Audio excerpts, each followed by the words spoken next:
Malaysia ogah lawan Indonesia di FIFA Matchday.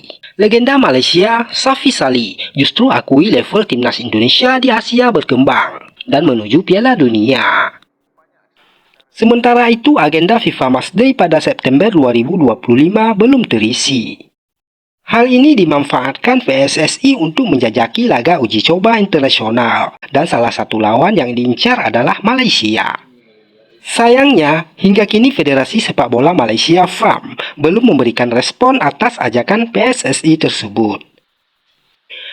Padahal pertandingan melawan Harimau Malaya bisa menjadi ajang pemanasan penting, sekaligus mempertahankan rivalitas klasik Asia Tenggara. Ketua Umum PSSI Erick Thohir menyatakan bahwa dirinya sangat rindu melihat Indonesia kembali bersua Malaysia.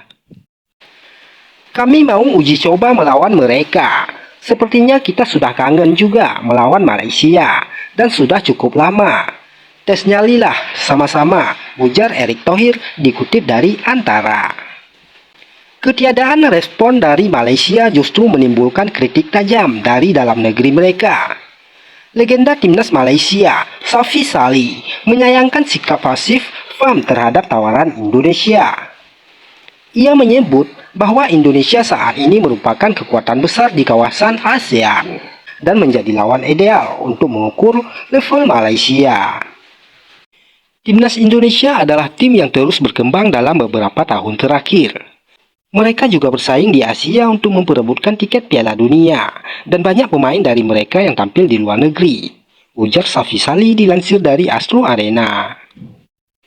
Tak hanya rivalitas, uji coba ini bisa menjadi tolak ukur kesiapan kedua tim. Di masa lalu, pertemuan Indonesia vs Malaysia selalu penuh gengsi dan menjadi magnet besar bagi penggemar sepak bola regional. Kini, dengan generasi baru yang diperkuat pemain diaspora dan pengalaman internasional lebih banyak, laga semacam ini menjadi semakin menarik dan strategis bagi kedua belah pihak.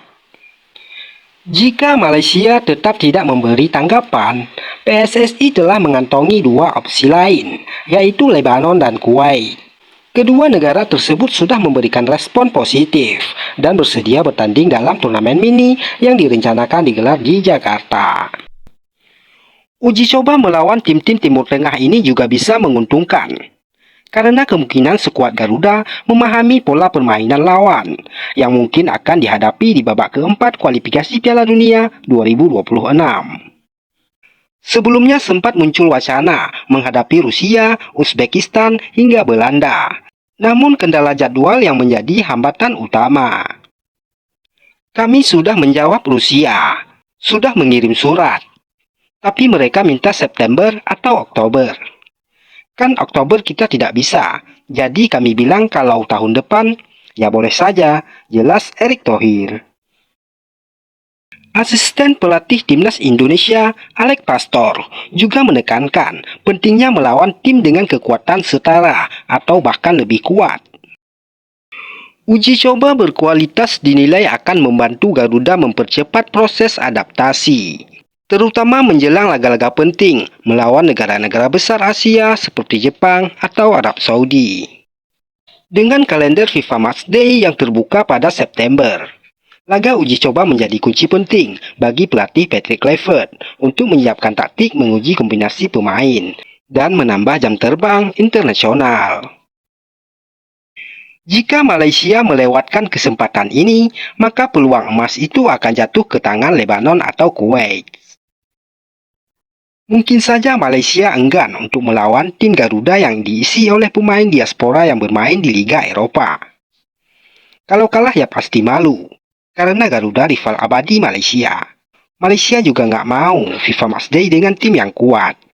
Takut turun peringkat FIFA-nya, apalagi dikalahkan Indonesia. Pasti banyak netizen yang nyindir mereka. Ya nggak maulah. Bagaimana menurut kalian? Apakah Alex Pastor akan mundur jadi asisten pelatih timnas Indonesia? Alex pernah berkata, "Jika saya melatih di suatu tempat, hal itu tidak akan lebih dari 1 tahun," ujar Alex Pastor. Pernyataan tersebut seolah menjadi sinyal bahwa keterlibatannya di timnas Indonesia hanya bersifat sementara. Dugaan semakin menguat karena skuad Garuda Hanya menyisakan 2 laga tersisa di fase ronde ketiga kualifikasi Piala Dunia 2026 zona Asia. Namun hal ini belum dapat dipastikan, karena manusia bisa saja berubah pikiran. Jika kalian suka berita olahraga, subscribe channel ini agar tidak ketinggalan berita terbaru dari kami.